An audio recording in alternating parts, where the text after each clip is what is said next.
علیکم ورحمۃ اللہ وبرکاتہ۔ جی محترم بھائی، عشاء کی نماز کے فوراً بعد اگر کوئی بندہ تہجد پڑھتا ہے تو ٹھیک ہے، جائز اور درست ہے۔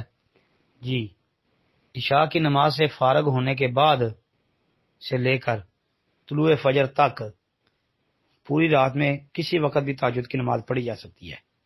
اور نبی علیہ الصلوۃ والسلام نے جو رمضان میں با جماعت نماز تراویح 3 دن پڑھائی صحابہ کو، تو یہ تراویح جو ہے یہ بھی تہجد ہی ہے۔ رمضان میں نبی علیہ السلام جو ہے کوئی الگ نماز نہیں پڑھتے تھے۔ ہاں، جب نبی علیہ السلام نے با جماعت تراویح کا قیام کیا نا، تو پھر اس کے بعد دوبارہ نہیں پڑھا رات کو الگ سے تہجد کی نماز، کیونکہ یہ تراویح ہی تہجد ہے۔ رات کی نماز کے نام مختلف ہیں، اس کو تراویح بھی کہتے ہیں، رمضان آتا ہے تو عام دنوں میں تہجد کی نماز کہہ دیتے ہیں، قیام اللیل کہہ دیتے ہیں۔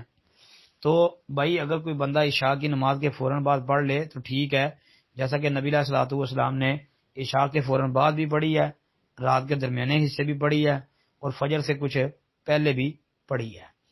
تو مطلب یہ ہے کہ بتا دیا ہے کہ یہ عشاء کے بعد سے لے کر طلوع فجر تک پوری رات میں کسی وقت بھی پڑھے تو اس کی تہجد ہو جائے گی۔ جی، اگر بندے کو ویسے ہی یہ ہے کہ بھائی میں سو جاؤں گا، مجھے نیند آ رہی ہے تو میں پڑھ لوں، قیام کر لوں، تو وہ کر سکتا ہے انشاءاللہ۔ جی، جائز اور درست ہے انشاءاللہ۔ جی، اس میں کوئی تنگی نہیں ہے۔ السلام علیکم۔